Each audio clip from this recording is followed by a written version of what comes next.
welcome to today's episode of The Daily Blend. I am your host, AC, and we are joined in studio today by Jonathan Murray, who is widely known as the father of reality TV.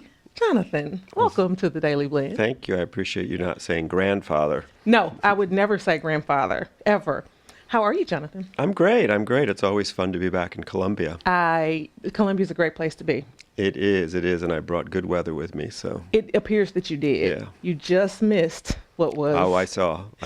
I'm sure you were watching. Yes. I'm sure you were watching. Jonathan, for people who don't know, what brings you back to Colombia?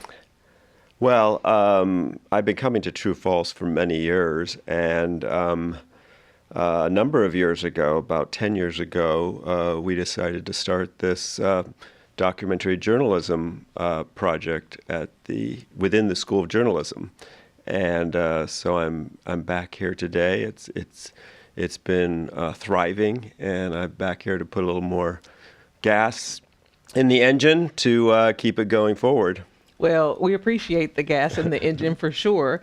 That those gifts that you make to this journalism school, well appreciated, much appreciated, and will keep this going and moving for years to come.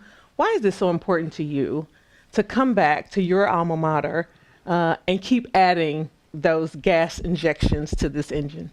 Well, I was a kid from upstate New York who transferred here in my junior year to the School of Journalism because reading in the catalog, because back then you looked at the catalog,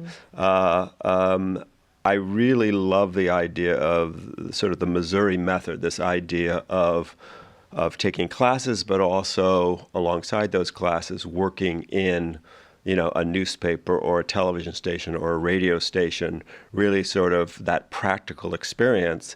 And I really credit that with my success and with giving me the preparation I needed to not only do initially news and then television station management, but ultimately to go on and do reality television, which I guess I'm best known for now. You think best known for that now? So here's a question for you. I have a daughter in the journalism school right now, and I have family members who worry that these things are going by the wayside now. You're in the field practically. What do you say for people who worry that, those methods are now gone by the wayside? There won't be any need for these methods anymore. Well, I know right now, today, there are major television groups coming to the journalism school to interview our students. So I'd say that if you're going to the University of Missouri School of Journalism, you are among the best, and you will be the first on the list to be hired. There's also an incredible network of alum who are going to be pulling for you to be hired. And then the other thing is, you have to be good. Mm-hmm. You have to be best in class. And don't get into broadcast journalism or print or documentary journalism if you don't want to be best in class, because it's going to be tight. And but the ones who truly love it, the ones who it's just in themselves that they have to do this, they will succeed.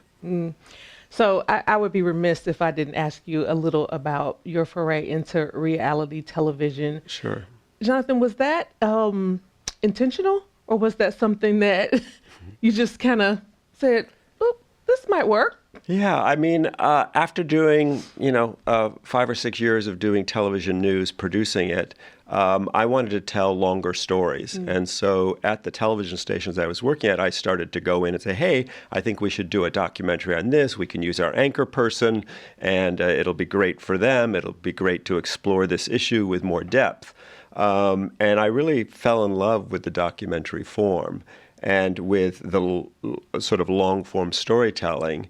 And then as I started to come up with ideas for television shows, I was partnered with this woman, Mary Alice Bunham, who had come out of daytime soap operas. So if you think of her sort of serialized drama, storytelling, and my news and doc, and you put that together, you get this crazy thing called reality TV.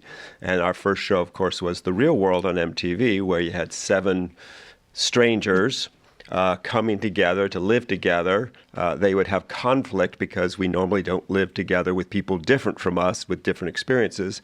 That conflict would produce growth, and that growth for those people would be our story arc. So it was just sort of a simple little concept, and lucky for us, MTV was at that time didn't really have programming, and they said, "Yeah, let's try it," and it went on for 38 seasons. So.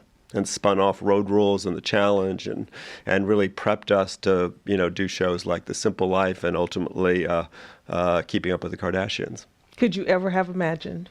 No, and I tell students always that I was never really looking forward to what that next step was. I was always just focusing on what I was doing in the moment, and always just trying to do the absolute best job in the moment, and really not worrying about where it was going to go. And, the doors would open. People who I'd worked with earlier in my career would suddenly be in a place to help me move forward. So, I'm just incredibly lucky. And again, that's why I'm back here at the University of Missouri, because I really give the journalism school here the credit for preparing me so well for the career I ended up having. That was a really great little nugget in there. You weren't necessarily looking forward to the thing. You were just doing what we like to say in our house. You were taking the next right step in front of you. Yeah. Right? Doing the best with what you had right there, and then being prepared. Yeah. When opportunity meets preparation. Exactly. Right? We're ready for that next step. That's something we all can take. Yeah. That little nugget, and hopefully run with it and make some great successes in our lives. So thank you for that. I'm You're taking welcome. that with me today as well. So real quickly before we go, what do you look forward the most to with True False? Oh, at True False, I don't know. There's always, some surprise film that I had on my list, and I then get blown away by it. Just did not realize how good it was going to be. And that's the thing with True False. You don't really have a lot of trailers. You don't know what you're going to see, and that's sort of the excitement of it. It is. It's always exciting, isn't it? Mm-hmm. Good parties, too. Good parties. Thank you so much for joining us, Jonathan. Thank you. I enjoyed it.